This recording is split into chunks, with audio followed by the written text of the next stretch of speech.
प्यारी थींदी रहे।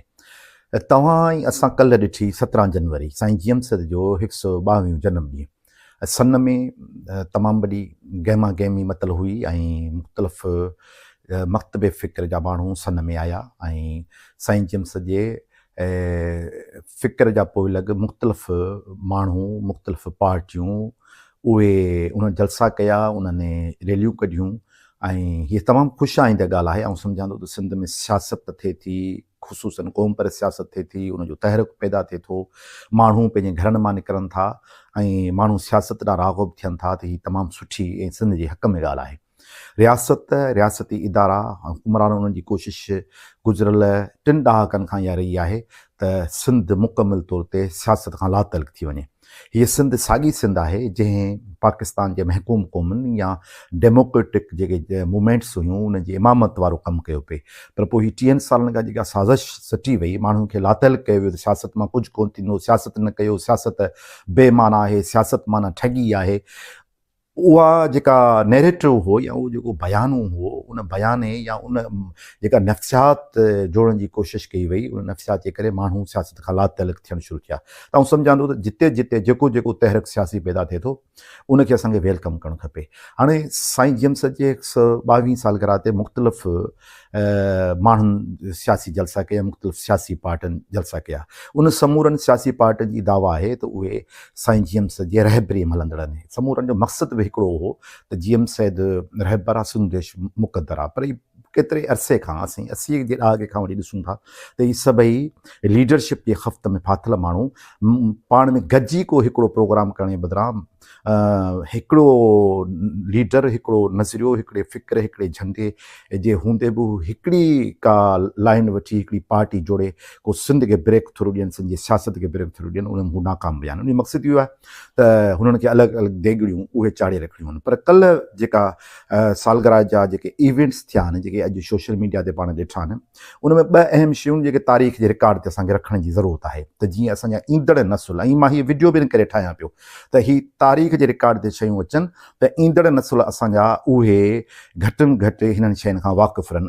अॼु असीं आहियूं, सुभाणे असीं न हूंदासीं, पर हीअ असांजी गुफ़्तगू ही तारीख़ जो हिसो थींदी। हाणे 2 शयूं थियूं, हिकिड़ो थियो SUP जो जलसो, उन में तहरीक आइन पाकिस्तान जी जेका मूवमेंट आहे उन जा लीडर पहुता, उनमें PTI बि हुई, महमूद ख़ान चकज़ई बि हो।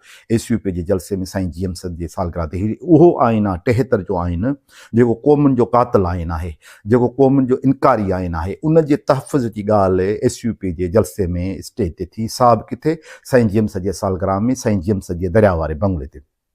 उन ते बि असांखे एतिराज़ु कोन्हे को, का सियासी पार्टी पंहिंजो जेको बि रस्तो वठे थी उन ते एतिराज़ु कोन्हे। पर बुनियादी जेको एतिराज़ु हो, जेको आहे, जेको तारीख़ जे रिकॉर्ड ते रखणु चाहियूं था त जीअं असांजा ईंदड़ नसुल उहे इन मां मुस्तफ़ीज़ थियनि, उहो इहो आहे त उन ई स्टेज ते असद कैसर PTI जे अॻुवाण कराची और सिंध जो इस्तिलाह, जेको रियासत जो, जेको MQM जो, जेको सिंध जे दुश्मननि जो, सिंध जे क़ौमी वहदत ऐं जाग्राफ़ीअ जे ख़िलाफ़ु कमु कंदड़ माण्हुनि जो पॉलिटिकल नैरेटिव आहे, सियासी बयानु हुओ, उन ते हुन डिस्कस कई।